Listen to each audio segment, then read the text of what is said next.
Entonces Acab convocó a todos los israelitas y a los profetas al monte Carmelo.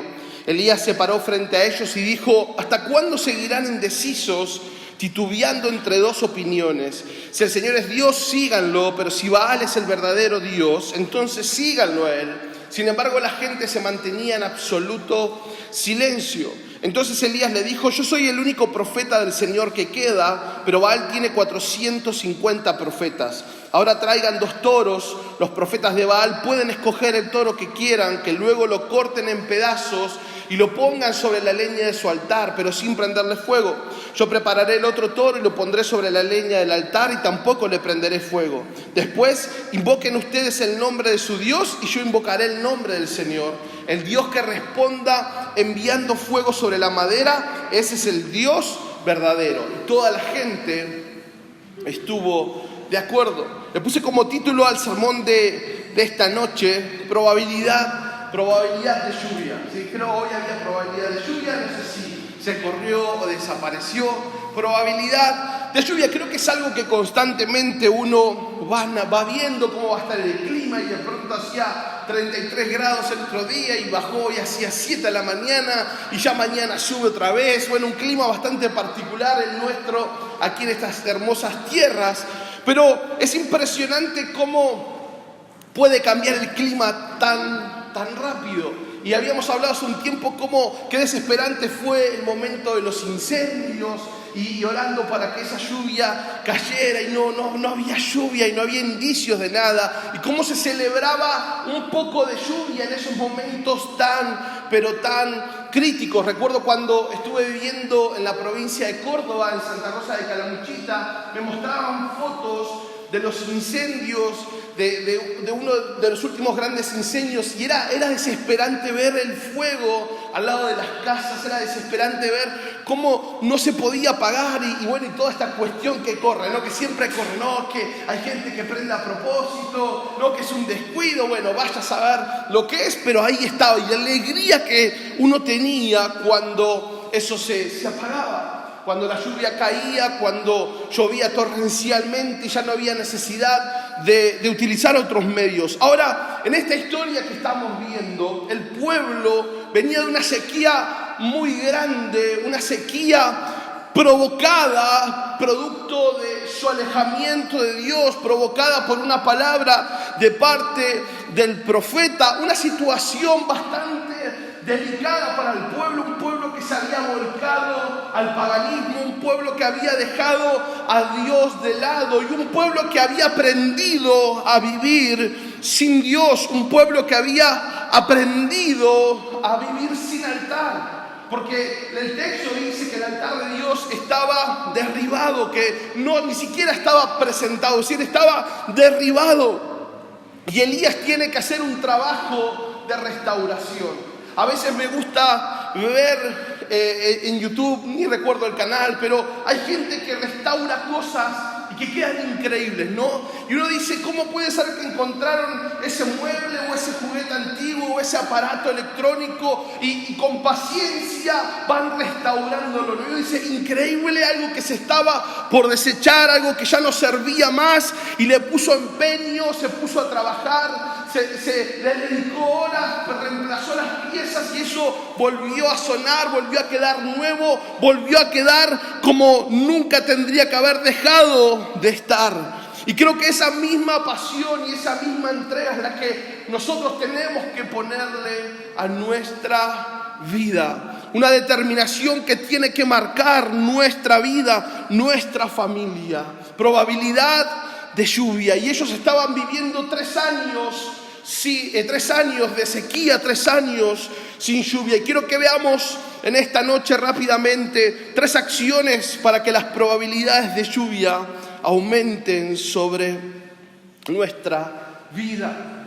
La primera, identificar la sequía. Primera de Reyes 18:1 dice: más tarde, durante el 3er año de la sequía, el Señor dijo a Elías: preséntate ante el rey Acab y dile que pronto enviaré lluvia. ¿Qué dijo? Pronto enviaré lluvia. Ahora, tuvieron que pasar 3 años para que empiecen a sentir la molestia de la sequía.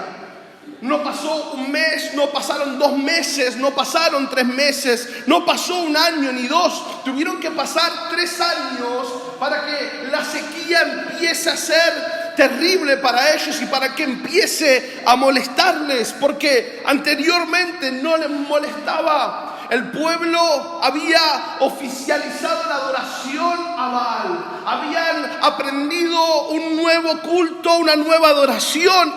Inclusive ellos llegan a subvencionar el culto a Baal. Empiezan a construir más lugares de adoración, empiezan a enseñar cómo se adora, empiezan a instruir al pueblo. Hoy la pastora decía algo que es verdad. Ya la serie se estrenó el 25 de agosto. Pueden buscarla, pueden ver la premier de esta serie. Yo estaba viendo un resumen ahí por YouTube y es increíble. Es decir, él es Satanás, ella es una mujer, ¿no? Y ella es, la hija pasa a ser el anticristo. La mamá le confiesa que es hija de Satanás y ella empieza a descubrir los poderes que tiene. Y es increíble ver el diálogo que tiene, uno de los diálogos que tiene Satanás con su hija, ¿no? Y la lleva al infierno. Y fíjense que no es tontera, ¿no? Porque ella le dice: papá, estamos en el infierno. Y él le dice: no, todavía no puedo entrar ahí, ¿no? Le dice, ¿no? Fíjense cómo no es una tontera, el infierno todavía no está inaugurado, ¿no? Fíjense cómo van metiendo esas cosas. Y ella le dice a él, hablando qué cosas son las que le impiden, dice: no, unas fuerzas cósmicas me molestan un poco en lo que hago, ¿no? Llevando a Dios y reduciendo a Dios a una fuerza cósmica, y empiezan a naturalizar el paganismo, empiezan a naturalizar el ocultismo. Ya directamente no hay mensaje subliminal, directamente lo ponen, lo exponen. No vean la serie, pero pueden encontrar en YouTube resumen, pongan El Pequeño Demonio y pueden ver resúmenes y los dibujos y demás cosas. Ahora, está catalogado como categoría G, que es apta para toda la familia.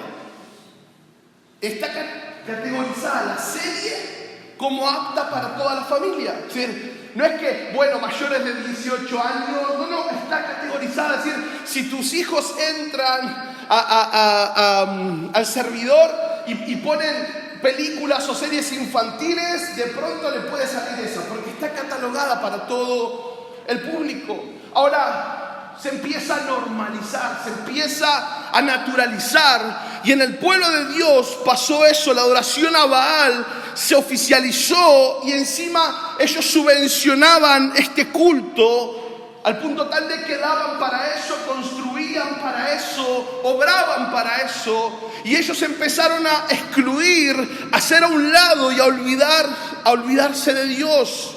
Un relegamiento, un descuido, un olvido que terminó produciendo una sequía. Un descuido que terminó secándoles, no solamente por fuera, sino que mucho más duro por dentro.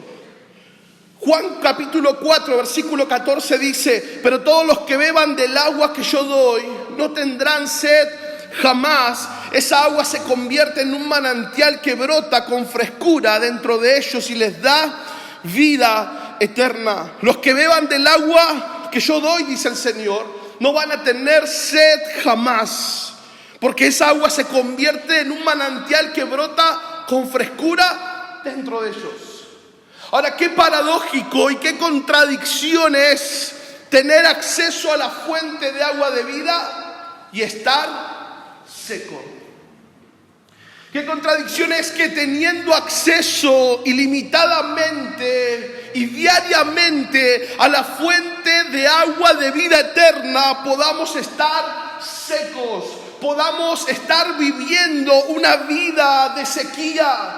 Y quizás no es algo que viene hace poco, quizás es algo que viene hace mucho. La semana pasada Dios nos hablaba de estas cosas. Y quizás hemos naturalizado la sequía. ¿Y saben cuándo uno se empieza a dar cuenta de esto? Cuando ya la cosa empieza a apretar, cuando los problemas empiezan a aparecer, cuando las respuestas no son tan fáciles de dar y las soluciones no se encuentran encuentran tan rápido, en esos momentos es donde nos empezamos a dar cuenta que creo que me haría bien orar, que creo que me haría bien buscar de Dios, que creo que necesito leer un poco más la Biblia, que creo que necesito orar un poquito más, creo que necesito apagar un poco antes la tele o el celular y buscar un poco más de Dios, porque la sequía empieza a avanzar y empieza a hacer añicos todo lo que tiene a su paso. 3 años de sequía, 3 años donde la tierra ya no daba frutos, 3 años donde los animales no tenían que tomar, donde todo el contexto cambió. Cuando el verano pasado, en esto que teníamos visitas, conocimos una estancia de por aquí atrás y en todo ese tiempo de sequía, ¿no? Nos invitaron, así que fuimos y el lugar tenía una pileta muy linda, así que disfrutamos ahí un momento de pileta. El pasto estaba seco, pero donde la pileta vertía su agua era gracioso porque era el pasto seco y había una línea verde hermosa, ¿no? Que recibía el agua de la pileta. Pero era increíble la línea al costado de eso. Juan, ¿puedes prender los ventiladores, por favor? Gracias. Ahora, es increíble ver que cuando hay sequía, no solamente empieza a haber muerte, sino que también todo el entorno es afectado. Toda la naturaleza, todo el contexto que rodea empieza a ser afectado por esta sequía. Y es que a veces pensamos que la sequía solo nos afecta a nosotros, que la sequía espiritual es un problema mío, que lo tengo que arreglar y ya lo voy a arreglar. Pero qué importante es entender que esta sequía termina afectando tarde o temprano todo nuestro contexto, todo nuestro entorno, toda nuestra familia, nuestros hijos, nuestro matrimonio, nuestro trabajo, nuestras finanzas. 3 años pasaron hasta que se dieron cuenta de que la cosa no estaba bien y reaccionaron en ese momento.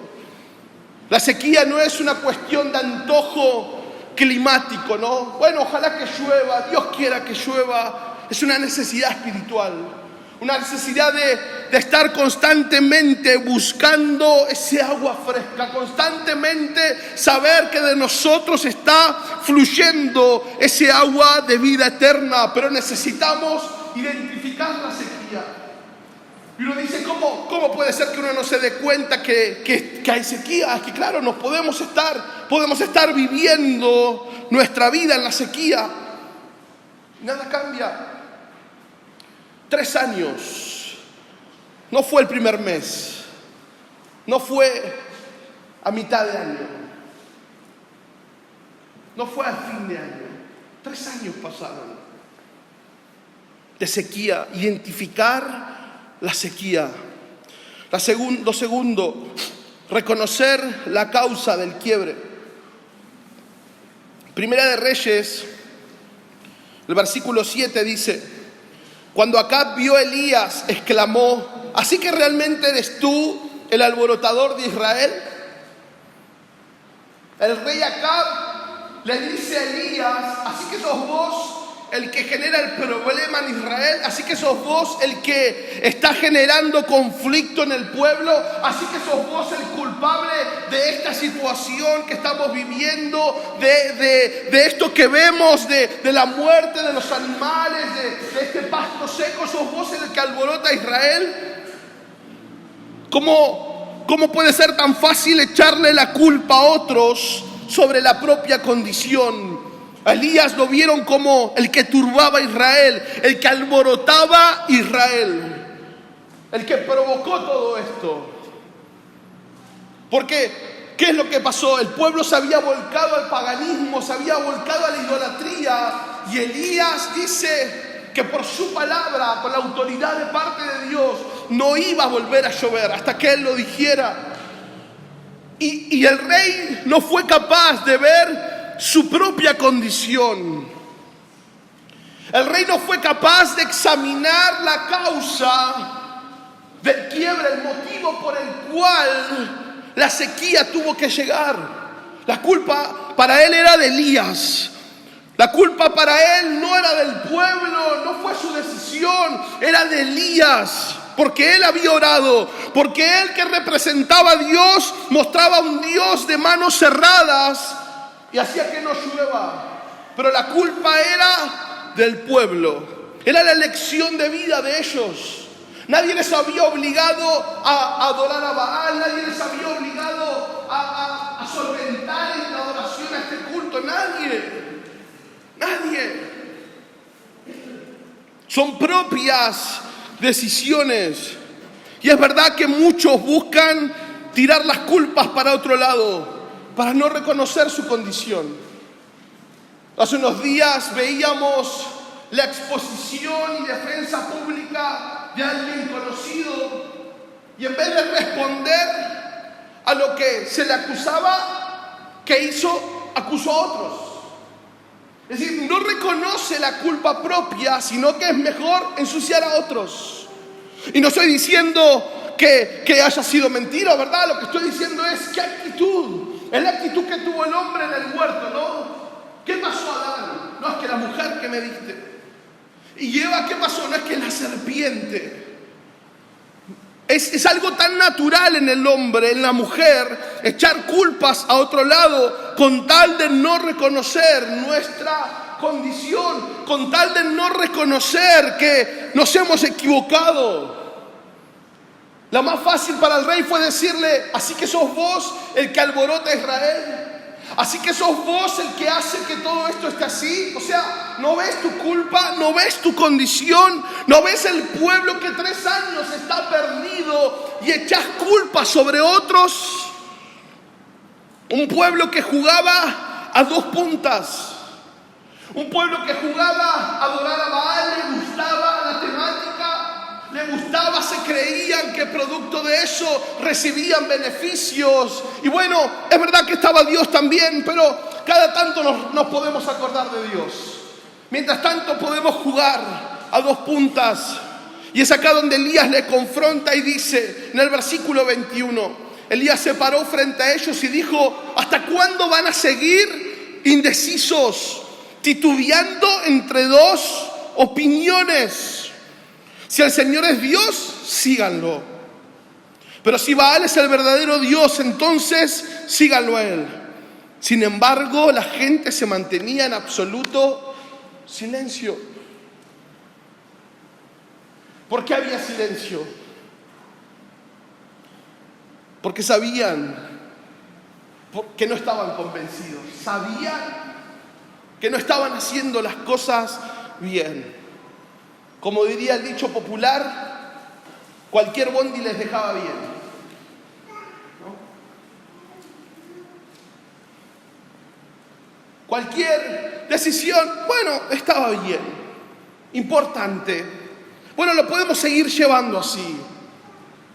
Y Elías le dice: ¿hasta cuándo van a seguir titubeando entre 2 pensamientos? ¿Hasta cuándo van a seguir claudicando o confundiéndose ustedes mismos entre estas 2 situaciones? Si Dios es Dios, si el Señor es Dios, síganlo. Si el Señor te comprobó una vez más su poder, su gracia, seguilo. Ahora, si pensás que de la otra forma es mejor, si pensás que haciendo de otra manera es mejor o tenés mejores resultados, ok, jugate por todo con eso. Eso es lo que expone Elías. Pero Elías le dice: no sigan titubeando, no sigan claudicando entre 2 pensamientos. No estén una semana full y otra semana, bueno, es que no sé si me hace tan bien. No, bueno, me voy a comprometer y la otra semana no sé si en realidad estoy tan comprometido. No, ahora sí lo entiendo, no, ahora no lo entiendo tanto. O sea, ¿qué son las cosas que nos hacen dudar? ¿Qué son las circunstancias o cuáles son las circunstancias que ponen en duda en nuestra vida? Y el rey dice: Elías, ¿sos vos el que está provocando esto? ¿Sos vos el que genera toda esta situación? Y lo que pasa es que mi jefe, es muy especial. No, lo que pasa es que fue esta situación la que provocó todo esto. No, lo que pasa es que yo ya había anticipado esto, pero no me hicieron caso. Lo que pasa es que mi vecino, lo que pasa es que mi esposa, lo que pasa es que mi esposo, lo que pasa es que fulano y fulana, y así seguimos echando culpas. Cuando lo que Dios intenta que hagamos es un poco de autocrítica, un poco de una introspección para ver cómo estamos. No para que sigamos echando culpas por nuestras acciones, sino que podamos ver cómo estamos, reconocer cuál fue la causa del quiebre, reconocer cuál fue el momento donde las cosas se quebraron. Y comenzamos a jugar y a vivir a dos puntas. Y comenzamos a ser y a estar por un momento sí y por un momento no. Inconstantes. El hombre de doble ánimo es inconstante en todos sus caminos.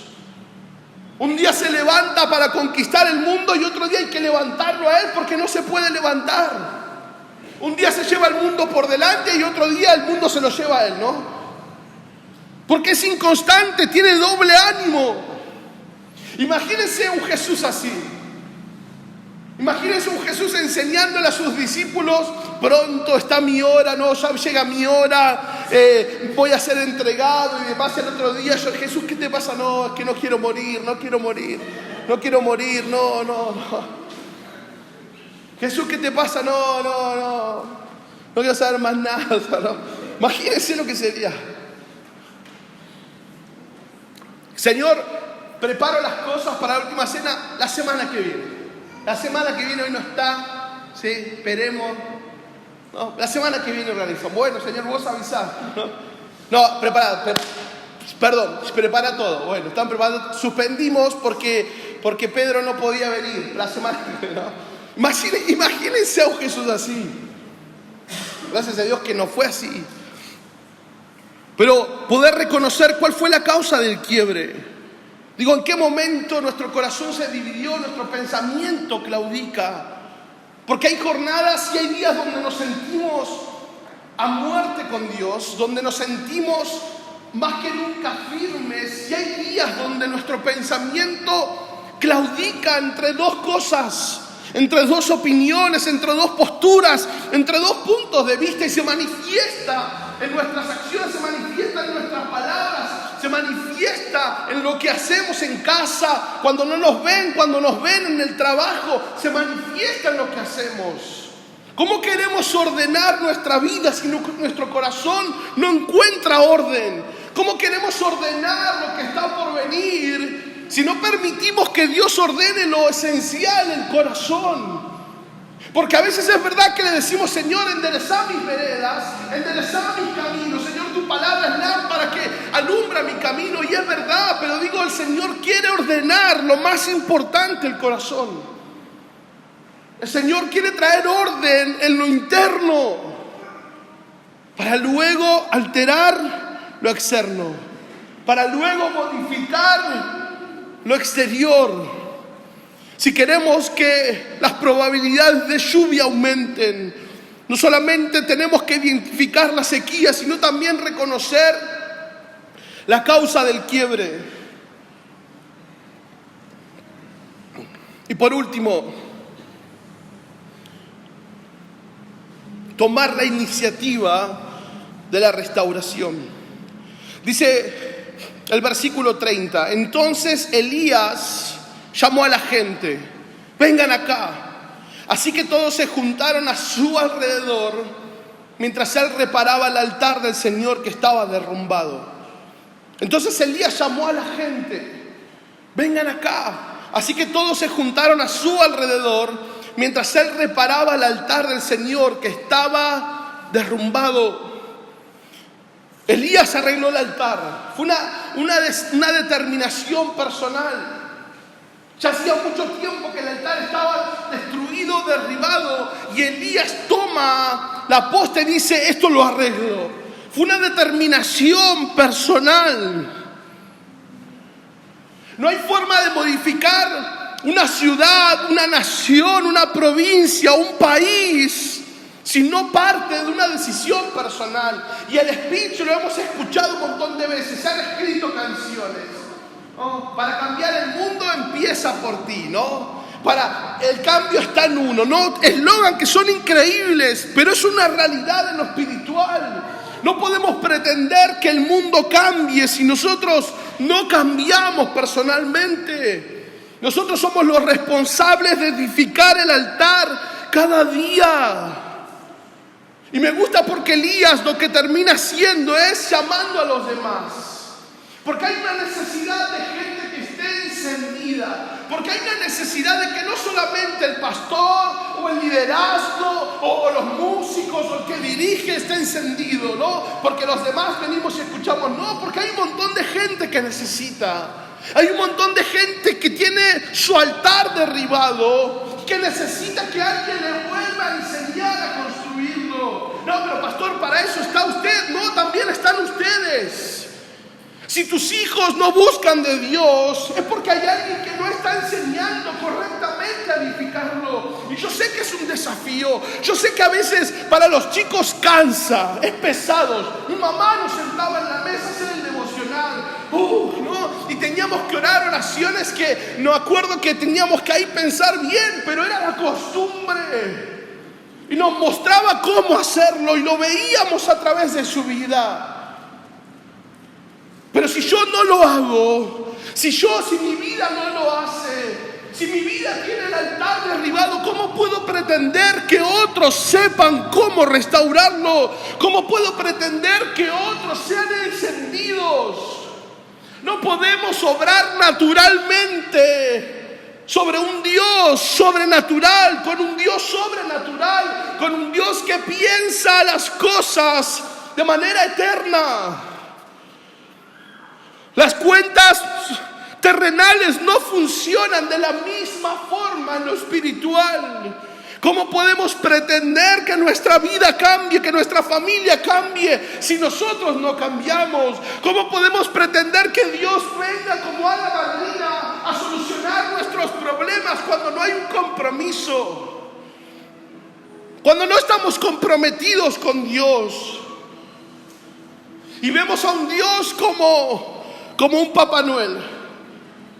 Este año traté de hacer todo bien, si puede ser tal cosa. Claro, el pueblo quería agua. El pueblo quería que llueva. El pueblo necesitaba imperiosamente que algo cambie. Y Elías va sobre lo más importante. Elías toma la determinación personal de arreglar su altar. No tomó la determinación de arreglar la situación del pueblo. A ver, venga, yo les voy a enseñar. Me parece que desde la parte política estamos obrando mal. No, Elías no hizo eso.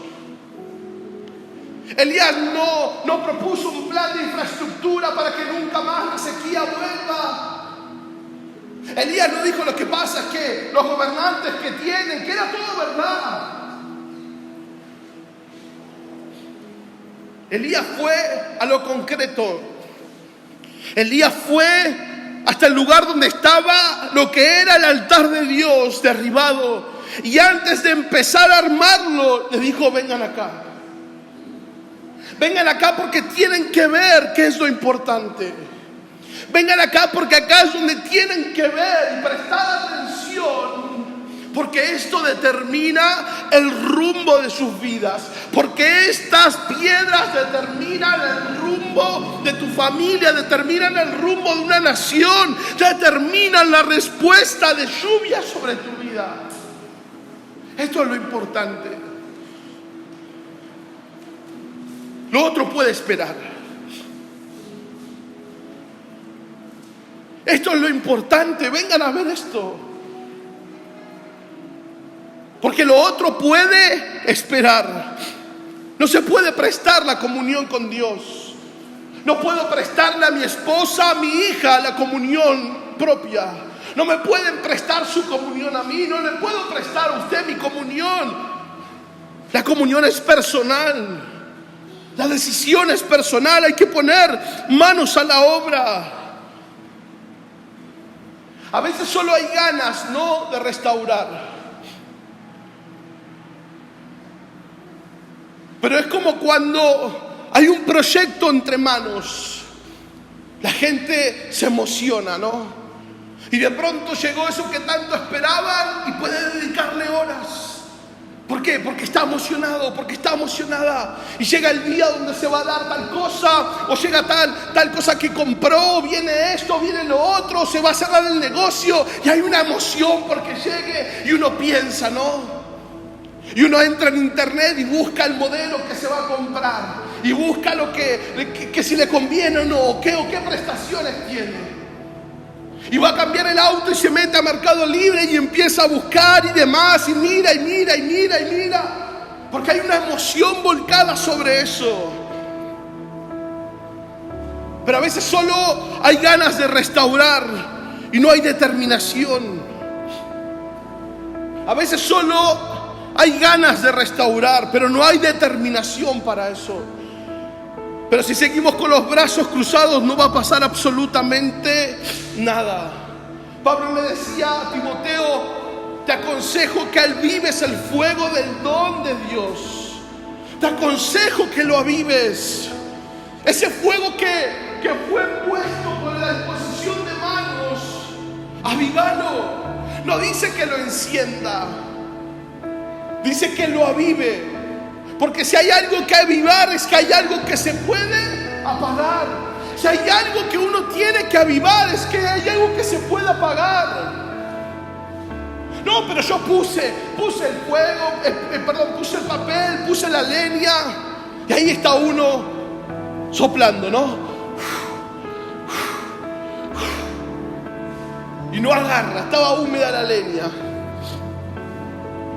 Y Pablo le dice a Timoteo: te aconsejo que avives el fuego del don de Dios. Que estés ahí constantemente haciendo que ese fuego no merme, sino que incremente su tamaño. No solamente que se mantenga, no solamente que esté encendido, sino que avivar implica que ese fuego va a aumentar su tamaño. Va a empezar a consumir más cosas. Avivar el fuego en nuestra vida implica sí o sí que el fuego se expanda, que el fuego se extienda. Si no, el fuego se termina apagando. Hoy Mari decía que un día el Señor va a volver, ¿no? Que un día va a venir a buscar a su iglesia. Y los muertos en Cristo van a resucitar, ¿no? Y seremos arrebatados. Ya no va a haber dolor, no va a haber tristeza. Y un día el Señor nos viene a buscar a todos. Un día el Señor dice: se te acabó la hora, vamos. Un día el Señor dice: hasta acá. Tengas 20, tengas 15, tengas 30, 50, 70.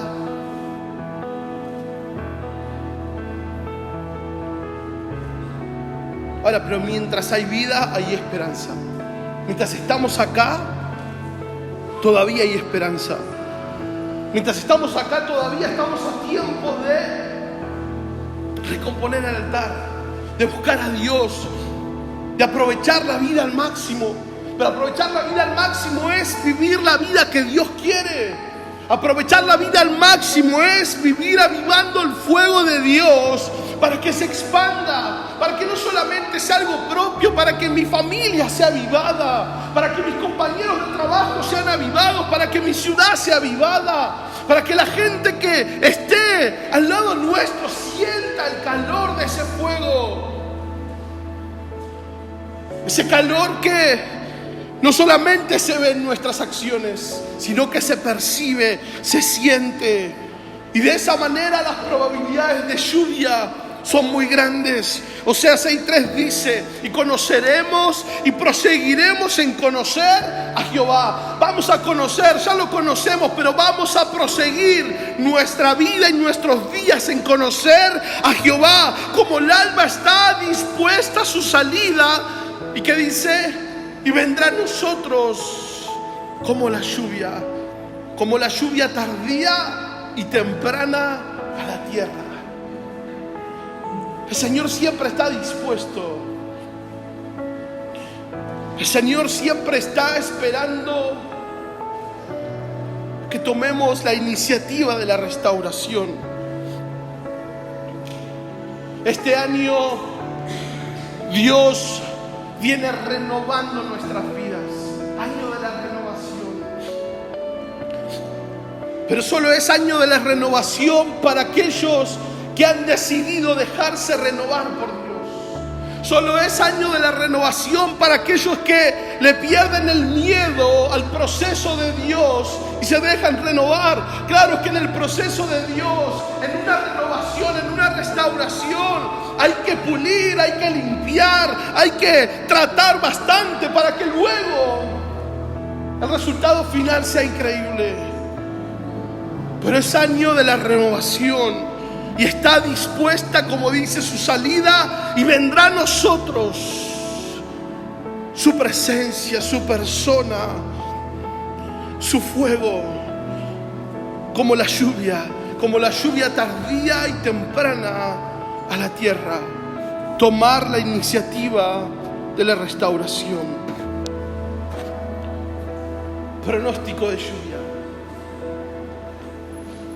No depende de un buen culto, no depende de un momento emotivo, no depende de una buena semana. Las probabilidades de lluvia se provocan personalmente.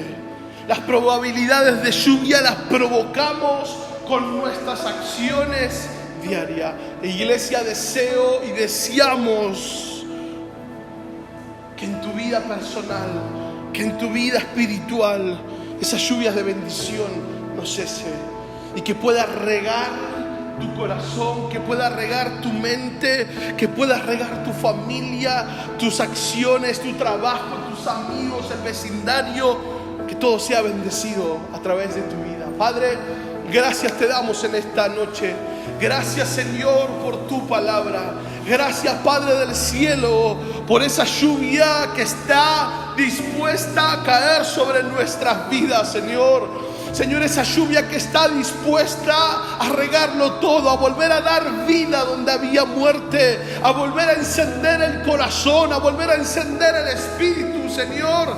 Que esas probabilidades de lluvia que quizás para algunos son escasas o nulas, Señor, puedan ser incrementadas, pueda ser, Señor, vuelto a encender el corazón, pueda ser, Señor, vuelto a encender nuestra fe, nuestro espíritu, Señor, que podamos arreglar el altar, que podamos trabajar sobre aquello que está roto, aquello que está quebrado, para que tu presencia pueda fluir sobre nuestras vidas, Señor, para que nos levantemos con autoridad sobre nuestra familia, Señor, para que nos levantemos con autoridad, Señor, a clamar por nuestros hijos, por nuestra ciudad, por nuestro barrio, Señor, por nuestros gobernantes, por la iglesia, para que entendamos que la bendición sobre la tierra no solamente depende de tu favor, depende del trabajo individual de cada uno,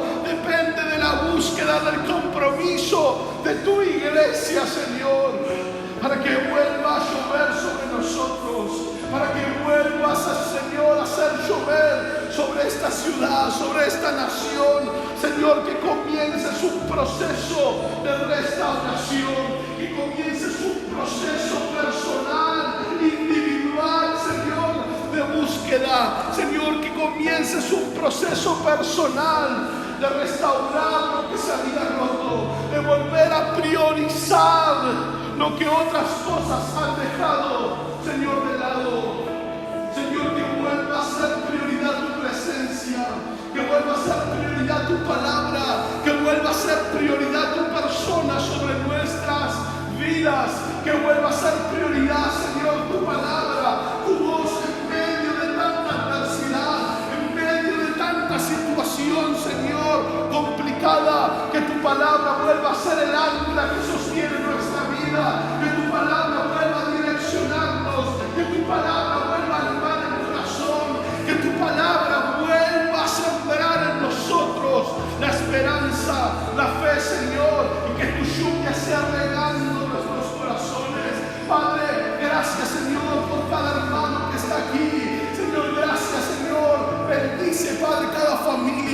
Señor, bendice esas manos levantadas. Padre, bendice cada matrimonio. Señor, bendice cada hogar. Tú conoces cada situación. Tú conoces, Señor, cada conflicto, cada problema, Señor, cada cosa que hoy están pasando. Despierta, Señor, despierta, Padre del cielo, aquellos que están dormidos, Señor. Padre, vuelve a traer orden sobre el corazón, vuelve a traer orden, Señor, sobre las prioridades, vuelve a traer orden, Señor, en los hogares, vuelve a establecer el orden, Padre, sobre cada vida, Señor, porque cuando tú estás primero, todo lo demás se ordena. Cuando tú estás, Señor, todo es claro, todo es limpio, Señor. Cuando tú estás, podemos avanzar con confianza. Cuando tú estás, Señor, tu lluvia cae sobre nuestras vidas, tu lluvia cae sobre nuestros corazones,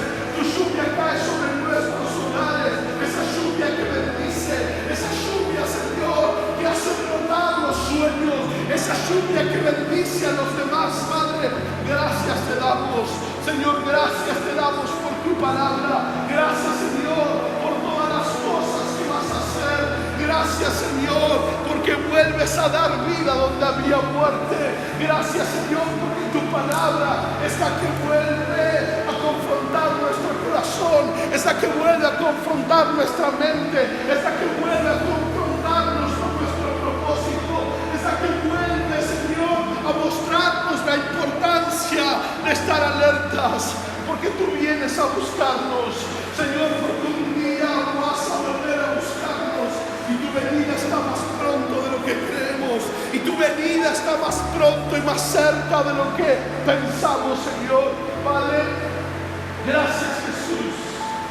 Señor, de esta misma forma, Señor, que sea tu presencia sobre cada vida, que sea tu persona sobre cada corazón, que sea esa lluvia espiritual mojando, regando, Señor, inundando el corazón de cada uno de mis hermanos. Trae orden sobre los hogares, trae orden sobre las finanzas, sobre el matrimonio, trae orden en el aspecto laboral, en lo sentimental, Padre del cielo. Que seas, Señor, obrando de manera poderosa, Espíritu Santo de Dios. Señor, es tu lluvia.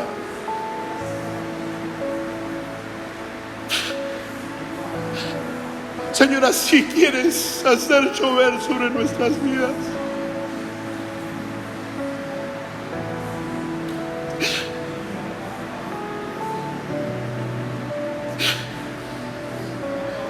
Que llueva sobre el corazón. Que llueva sobre el corazón sediento. Que llueva sobre el corazón sediento.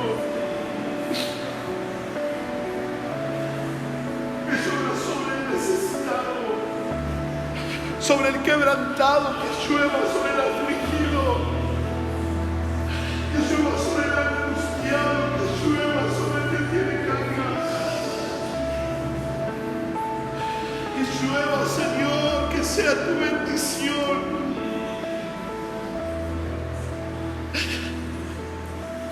Espíritu de Dios,